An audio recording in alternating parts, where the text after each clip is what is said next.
Ok, je m'appelle Tahir Faye.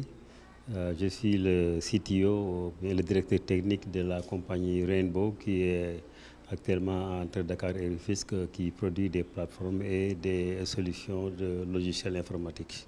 Euh, la, la corruption actuellement se fait dans des circonstances où le contrôle est impossible et aussi la personne qui fait la corruption sait que il n'y a aucune information émanant de l'acte lui-même. Mais en informatisant le système, on sait ce qui se passe de bout en bout. Les responsabilités sont claires.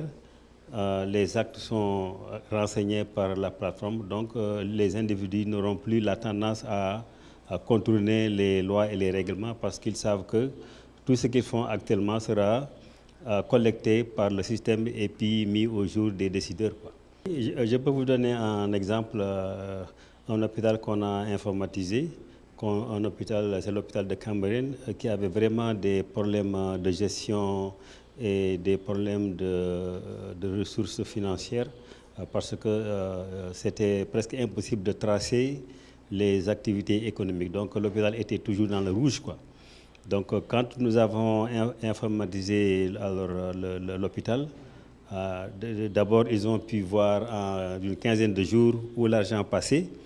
Et après, donc, le maire est venu lui-même pour féliciter cette œuvre parce qu'actuellement, l'hôpital est, je peux dire qu'ils ne sont plus dans le rouge maintenant, ils sont au contraire capables de faire des prévisions budgétaires basées sur les collectes des perceptions sur les patients et sur les différents services médicaux. Et puis il y a une traçabilité depuis l'hôpital jusqu'à la banque, les dépôts, les dépenses et tout. Donc c'est pour vous dire que informatiser un système où il y a des activités financières est extrêmement important parce que la circulation de l'argent est traçable et puis il est très facile maintenant de faire des prévisions budgétaires basées sur la masse d'argent qu'on va recevoir. L'efficacité d'abord, parce que ce que nous avons constaté, c'est qu'il y a un disconnect entre l'administration et les administrés. Par exemple, l'administration a du retard à collecter des informations sur place et les administrés n'ont aucune idée de ce que l'administration fait. Donc avoir un conduit en temps réel entre les deux entités permet une collaboration fluide et puis il permet aussi aux administrés de savoir exactement ce que font les administrations parce que par exemple les décisions budgétaires que, par exemple, si c'était le cas de Louga, par exemple, les décisions budgétaires que le maire ou bien, c'est pas moi, préfet ou autre l'a fait, qui doivent être diffusées de par la loi, qui doivent être diffusées en public, par exemple, seraient actuellement sur la plateforme et tout le monde pourrait voir actuellement le travail du maire ou du préfet, où est l'argent, et puis bon, les gens pourront actuellement réagir sur certains actes que, par exemple, la mairie prend et qui affectent leur argent, parce que l'argent, c'est l'argent des contribuables.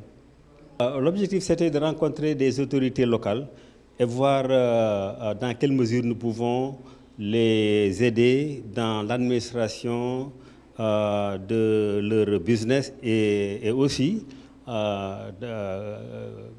comment est-ce qu'on pourrait les aider à toucher rapidement les administrés. Donc nous avons rencontré certains business, ADL et puis la mairie, et pour leur faire savoir que bon, nous sommes en mesure de leur faire une connexion directe entre eux et les administrés, de sorte que les administrés savent exactement ce qui se passe au niveau de leurs élus politiques ou administratifs, mais aussi surtout de permettre aux entités étatiques de surveiller le travail en cours et de pouvoir prendre des décisions, par exemple de rectification, quand par exemple un projet est alourdi ou bien quand un projet est en retard.